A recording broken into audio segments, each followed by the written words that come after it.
الله أكبر الله أكبر الله. وہ سحری میں اٹھنا، وہ قرآن کا بیان، وہ صدقے کا شوق، وہ افطار کا اہتمام، وہ نعتوں کی گونج، وہ نماز کا قیام، وہ قرآن کی تلاوت، وہ حدیث کا بیان، وہ رکوع و سجود، وہ قعدہ و قیام، وہ چہرے کا نور، وہ دل کا پیام، وہ خدا کی رضا، وہ نبی کا فرمان، وہ عاشق کی جنت، وہ مومن کی جان. ماہ رمضان. ماہ رمضان ماہ رمضان اسلام کا 9واں مہینہ ہے، اور اللہ پاک نے اس مہینے کو بہت زیادہ فضیلتوں اور برکتوں سے نوازا ہے، اور مسلمانوں کے ہاں بھی اس مہینے کے استقبال کے لیے بہت زیادہ شوق اور جوش و جذبہ پایا جاتا ہے، اور ہونا بھی چاہیے، کیونکہ یہ مہینہ عام ہے ہی نہیں، اٹ از اسپیشل.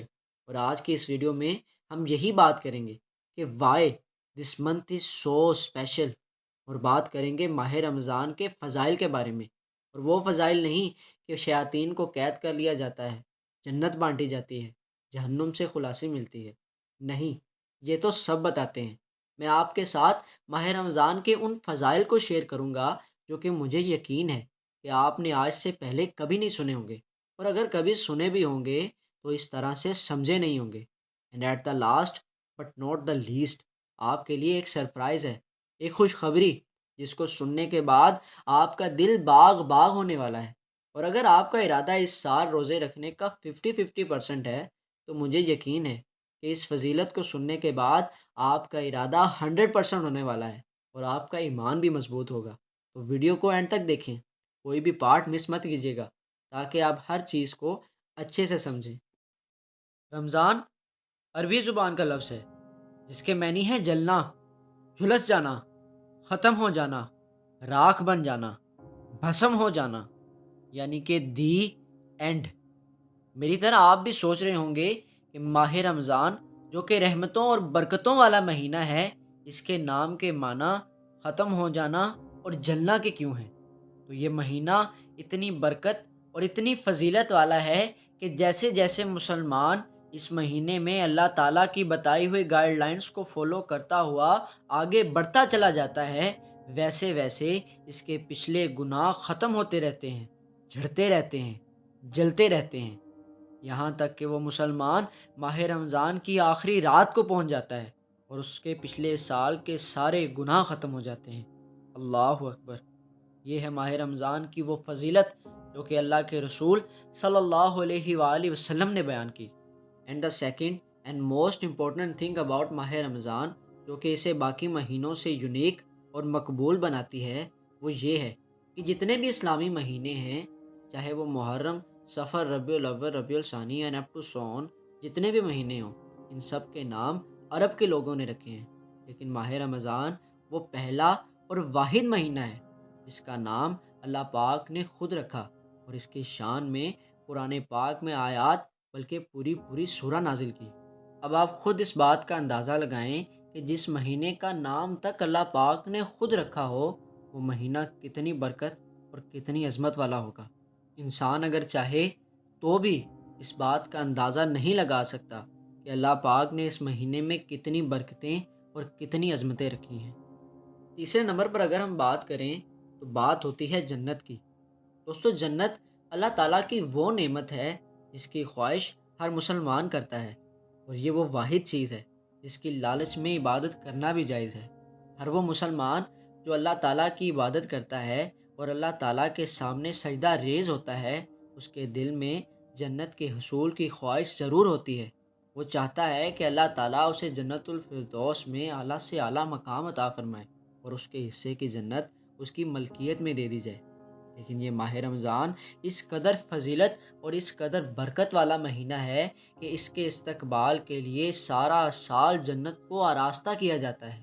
سارا سال جنت اس مہینے کے استقبال کے لیے سجائی جاتی ہے، اور جب ماہ رمضان کا چاند نظر آتا ہے تو جنت کے 8 دروازے کھول دیے جاتے ہیں، جہنم کے سارے دروازے بند کر دیے جاتے ہیں، جنت کو خوشبوؤں سے معطر کیا جاتا ہے، عرش کے نیچے سے ایک ایسی ہوا چلتی ہے جو کہ ساری جنت کو خوشبو سے معطر کر دیتی ہے۔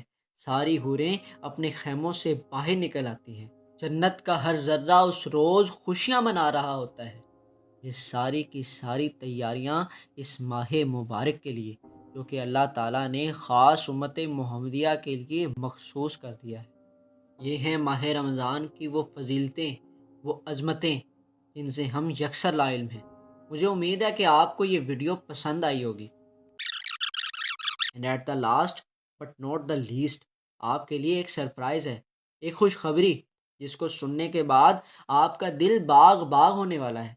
سوری سرپرائز کے بارے میں تو میں بھول ہی گیا، تو غور سے سنو۔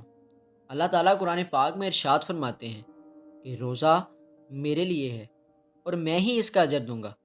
اللہ تعالیٰ نے فرمایا کہ روزہ میرے لیے ہے اور میں ہی اس کا اجر دوں گا۔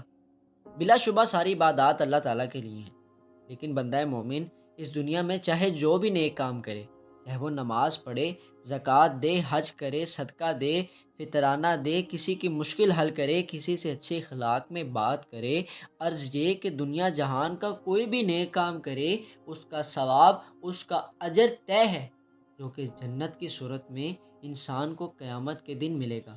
لیکن روزے کا ثواب اور روزے کا اجر اللہ تعالیٰ خود دیں گے، جو کہ جنت سے بھی بڑا ہوگا۔ قرآن پاک کا ایک حرف پڑھنے پر 10 نیکیاں، کسی کو پانی پلانے سے 10 نیکیاں، فلاں کام کرنے سے اتنی اور فلاں کام کرنے سے اتنی نیکیاں۔ لیکن روزے کے بارے میں کیا خیال ہے؟ ماہ رمضان کا ایک روزہ رکھنے پر کتنی نیکیاں، کتنی نمازوں کا ثواب؟